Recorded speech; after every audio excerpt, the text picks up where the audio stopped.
Now, the big needle movers that we tend to focus on when working with patients are going to be cutting out caffeine earlier in the day. So a lot of patients are having caffeine, after lunch or even sometimes around lunch, 11, 12, which in some people might be contributing to poor sleep, even though they're going to bed 8 hours later. But everybody metabolizes caffeine at slightly different rates. And if you're a particularly slow metabolizer of caffeine, then it's possible that the coffee or the caffeine that you're having even at 12 or 11 o'clock in the morning might be impacting your sleep. So that's one thing, caffeine. The other big thing is light exposure. Like, this is a huge, huge, huge thing, light exposure.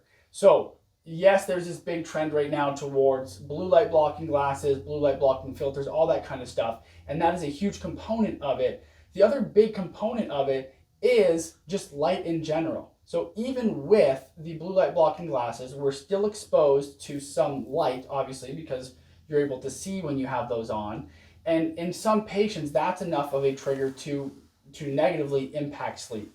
And so the general recommendations that I'm usually making for my patients is going to be using blue light blocking filter on your phone. So on the iPhone, that's night shift. On Android, that's going to be your just blue light filter. So you have that on from sunrise to sunset. You can also change the hue of the background of your screen to a red color, which does an actually even better job. If you're on a computer using something like F-Lux, which can help you, can again reduce the blue light in the evening, and you can go pretty strong with it. Or avoiding electronics altogether in the evening after sunset, or at least for 2 hours before bedtime. Wearing blue light blocking glasses, so again, that's going to filter everything that's coming in through and hitting the eyes. And yes, even if you're using a blue light filter on your phone and your computer, you still should be wearing the blue light blocking glasses, because it's also filtering stuff that's coming from the lights overhead. But those filters on your phone and your computer are not blocking 100%.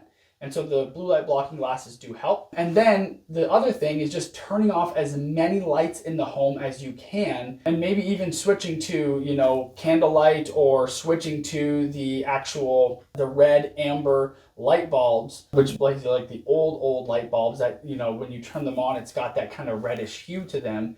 Using those as opposed to fluorescence or LED, something like that, because the fluorescence and LED have a lot of the blue light in it, whereas the incandescent lights don't really have as much. They still have obviously some, but not as much. And so you can swap to those, which again is just going to decrease the amount of light and blue light that's hitting your face.